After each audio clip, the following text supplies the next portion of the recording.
Welcome to another edition of the Economy and Politics Show. Today, Tuesday, November 24, 2020, as we continue the conversation on the economy and how it affects the populace.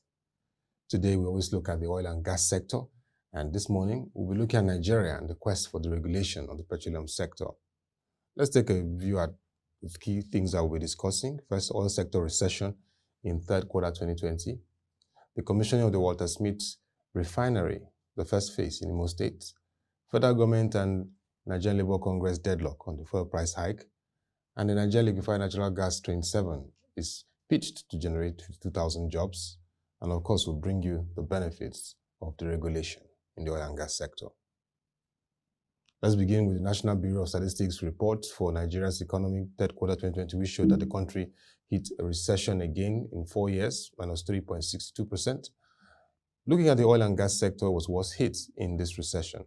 The average daily oil production recorded in the third quarter of 2020 stood at 1.67 million barrels per day, or 0.37 million barrels per day lower than the average production recorded in the same quarter of 2019, and 0.14 million barrels per day lower than production volume recorded in second quarter of 2020. Real growth for the oil sector was minus 13.89% year-on-year in third quarter 2020, indicating a sharp contraction of minus 20.38 percent points relative to the rates recorded in the corresponding quarter of 2019. Furthermore, real oil growth decreased by minus 7.26 percent points when compared with oil sector growth recorded in second quarter 2020, which was 6.63%. Quarter on quarter, however, the oil sector recorded a growth rate of 9.64% in third quarter 2020. The sector contributed 8.73% to total real GDP in third quarter 2020, down from 9.77% and 8.93% respectively recorded in the corresponding period of 2019 and the preceding quarter of second quarter 2020. Let's take a look at the contribution to GDP of the oil sector since first quarter 2019. In Q1 2019 it was 9.22%, Q2 2019 was 8.98%, Q3 2019 was 9.77%, Q4 2019 it was 7.32%, Q1 2020 was 9.50%, second quarter 2020 was 8.93%, and currently it is 8.73% as at third quarter 2020.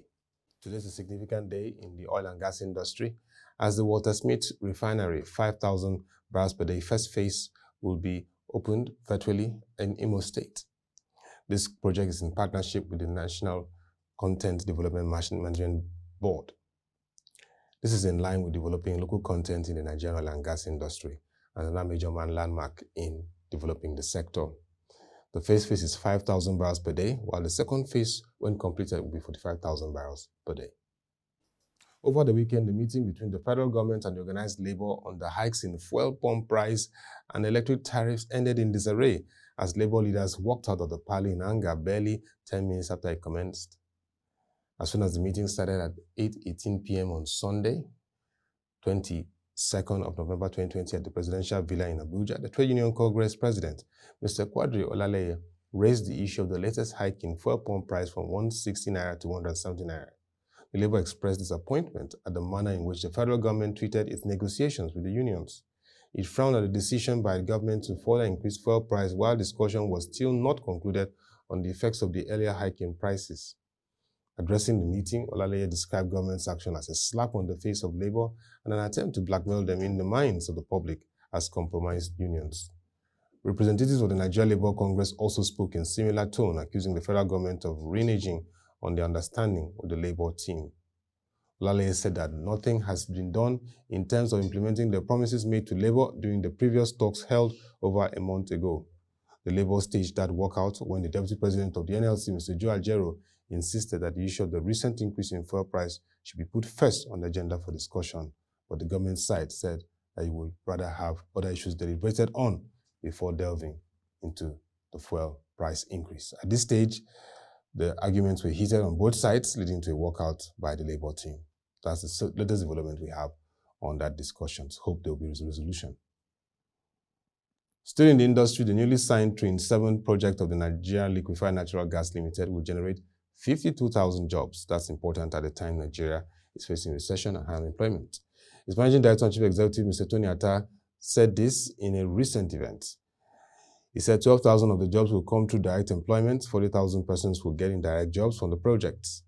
Mr. Tao was speaking over the weekend in Port Harcourt during a reception organized by the Junior Chambers International to mark the reappointment of the Nigerian Content Development and Monitoring Board Executive Secretary Mr. Simbe Wabote by President Muhammadu Buhari. He praised the Executive Secretary and his role in developing local content in the country and said the 27 project will have been a mirage without the support of the NCDMB. Mr. Tao said that at least 55% of the scope of work will be domiciled in Nigeria. According to him, I dare say that without the support of the Executive Secretary of NCDMB, we may not have 27 today. 27 means 12,000 jobs directly, and based on the board's calculation, 40,000 additional jobs indirectly. Let's move on to the next part of this, which is the benefits of the regulation. There's been huge debate in the country about the regulation of the oil and gas sector. It has been a debate that has been on for over 3 decades, and the increasing demand for it to happen is now, and the opportunity stands very strong for this administration. Already the President has sent the Petroleum Industry Bill to the National Assembly for review, and we hope that it will achieve a full-scale deregulation. But here are the benefits if we deregulate the oil and gas industry. First, we would experience rapid oil and gas industrialization. Nigeria has not fully achieved that, and this is the time if we deregulate. Second is that we'll be witnessing increased investment in the oil and gas sector. A lot of billionaires globally are watching the environment. If we deregulate, they will invest, but when we don't, they are not going to come in. The third is that it will unlock growth. Just look at what happened in third quarter 2020. Oil and gas sector witnessed a recession, and it can unlock growth if it deregulates and contribute more to the economy of the country. Currently, it's about 8.73% contribution to GDP. Number 4 is building a value-driven industry. It's not just exporting crude, but value addition has become very important to the oil and gas sector. So value-driven means that all the refineries and production happens mostly here, and value is being created for the economy. We also create opportunity to embrace innovation and research. Nigeria needs to deepen its research and innovation level in oil and gas, and this is an opportunity if we deregulate. The next is that it will strengthen oil and gas zones. Nigeria has several oil and gas free zones, and these oil and gas free zones will now experience more increased activities if the deregulation takes effect. It will address the issues in Niger Delta. Niger Delta has been the bedrock of oil and gas production in the country, but with full deregulation, investments, physical and human capital infrastructure development will be felt in all ramifications in the Niger Delta region. It will improve governance. Yes, one area that has been a concern in oil and gas sector is governance. Deregulate will lead to governance and accountability in the sector. Next, this was a very good quote from yesterday's session at the Nigeria Economic Summit Group. According to Dr. Mrs. Obiageli Ezekwesili, former Minister of Solid Minerals in Nigeria, she said, if we deregulate, it will serve as a disincentive to the greedy political class. Many politicians who are vying for top offices in the country will not vie again if the deregulation takes effect. So it's good. We won't have greedy political class going for office if the deregulation takes effect. And lastly, in our conversation with Professor Segun Ajibola, we have not yet harnessed our oil and gas resources effectively. Deregulation will help us do this, and this will have a wider impact on the entire populace. So, if you're listening wherever you are, policymaker, analyst, and key stakeholder in the oil and gas sector, please, let's push this debate. Let's make it happen. Let's make it reality. Deregulation, oil and gas sector, now or never before. And that'll be all for this edition of the Economy and Politics Show. You can join a conversation on oil and gas.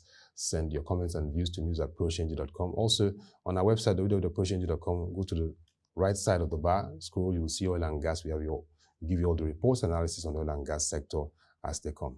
To come your way again, thank you for watching. Have a nice day and stay safe.